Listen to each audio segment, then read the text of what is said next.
Yeah, so my husband often has his computer tower and has a bit off, and then you Right. can see her inside. So Yes. it's very similar with. It sounds really technical here. I think that's a motherboard and a. Yeah, it is. It's a motherboard. Okay. Yeah. So that's the actual vacuum pump. It is. Yeah. And so every sort of 5,000 or 6,000 cycles, we might take that out and put a service kit in it. So, some new diaphragms and seals and valves and things like that. When you say diaphragm, that's. So What? Yeah, go on. these pumps, I've got some show and tell items here. Inside there, they're diaphragm pumps, which means that there's a sort of a crankshaft that runs up through the middle, and these diaphragms. There's a crack in that one. Yeah, exactly. And so that's why this is the training kit for technicians, to keep an eye out for those sorts of things. Right. And we've been doing this so long now that we know when that's going to happen, and we know also by the look of the chamber and some of the tubing how likely it is to find that, because handpiece oil, for example, will really react with the rubber. It's a special rubber called EPDM, high temperature, but it turns the rubber into like this gelatinous mess, especially with too much handpiece oil going through the machine. So that would be why it's really important when you're oiling handpieces that the dosage is correct. Absolutely. So because quite often practices will have the can and they'll manually do it and they might do a bit more or a bit less and then quite often they've got to drain the handpieces because the oil's still coming out. And then quite frequently, particularly if they put the handpieces in a plastic pill pouch or stereo bag, the paper will have the oil stain when they come out. So technically, it can compromise. So that oil coming out also has an effect on. Very much so. On the machine itself as well. It just doesn't come out on the paper. It affects. It goes through all the valves, and the vacuum pump has got these sort of diaphragms in them going up and down, very fast. So it shortens the lifespan of them, and they're not cheap. When you say they're not cheap? A kit for one of them is sort of $500 plus a bit of time on site. And there are other models though. Some of the earlier ones, the kit is $2,000 on some of the other vacuum pumps on the market. So it's a sliding scale, but no matter what, it's expensive. So you really want to try and avoid excess handpiece oil in the chamber for sure. That's really good to know. Because that's often something you do and you just don't think about. Have you seen the relationship between practices who have the cans for oiling and I guess the sort of degradation as opposed to those who have the automatic oiling machines? The automatic ones are a lot better because they sort of have a purge at the end, so they blow some of the remnant oil out of them. Whereas the manual oiling is, how long has it been left to sort of drain is a bit hit and miss. So the more modern handpiece oilers, the automated ones, we're seeing improvements in the vacuum pump life with some of them. And we do need to oil them before we pop them through. So that's that side of the machine, and then on the other side, so this sort of design has been around between 2003 and 2013 when it sort of reached maturity and was replaced with the newer machines. But your question earlier was how do the new machines compare to work on from a technical point of view to the old ones? The newer ones are an absolute dream compared with these because all of these valves, they're all separate and they're all joined with threaded couplings or armoured tubing, all these interconnecting parts.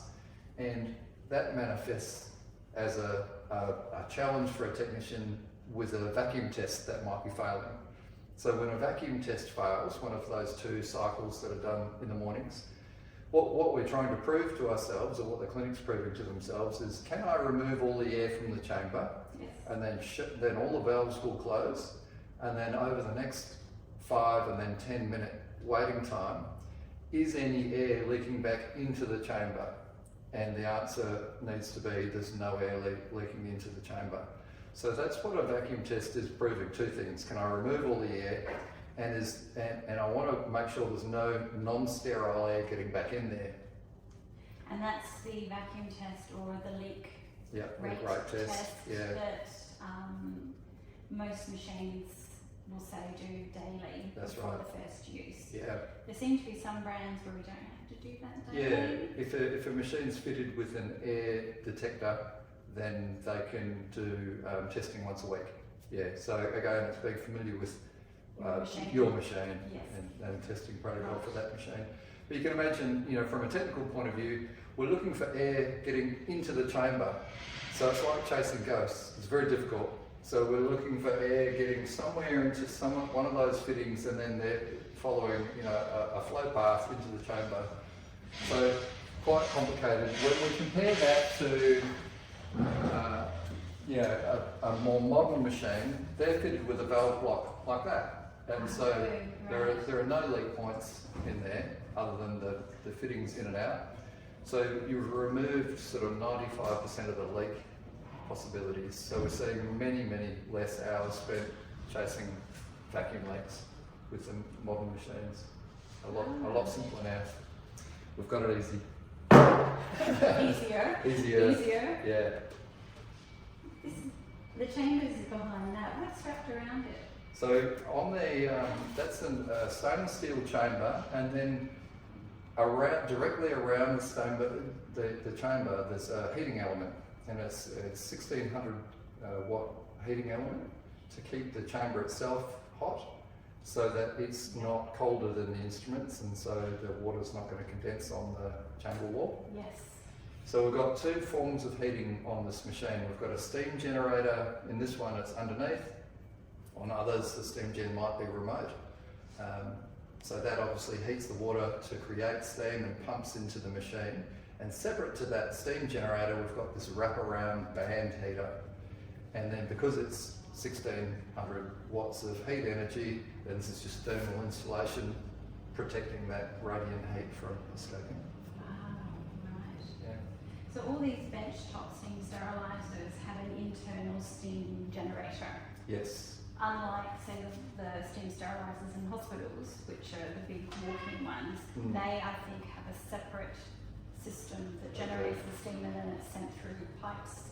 To that effect. That's right. What I've seen. Yeah, it's made. The steam's made remotely and sort of reticulated to the machine itself, whereas these just have a water reservoir, so for demin or ion exchanged water, and then they make their own steam from a steam generator on board. Yeah, and there's a few different versions of them. That's one version. I think I've got another version just here on the more modern versions of these machines. Sort of water comes in here, being pumped in by a pump, and then steam comes out the other end. And so in the middle is where the magic happens. You've got a 2 kilowatt heating rod right up the centre there, and then water is making its way from the bottom to the top. By the time it gets to the top, it's steam. And so those little galleries, that tortuous part there, that's what will tend to block up if we were to put tap water into the machine. Right, these little tiny... That's right, they would calcify up over time. Yes. So, and in this version of steam generator, it's the same but different. There's 2 plates, but again a tortuous path that water's got to get through, and all those little galleries will get blocked up with calcium. It's very hard to sort of take them apart and clean them. Usually you sort of replace the whole steam generator as an assembly. So we try and prevent that by not putting tap water into the machines. Well, where I live we have very hard water, and the calcium just blocks up our shower roses around the cold tap brilliantly. So I can see easily how doesn't take long. No, it won't take too long. Yeah. Oh, that's really cool. I think it's fascinating seeing the insides. Yeah, it's good fun.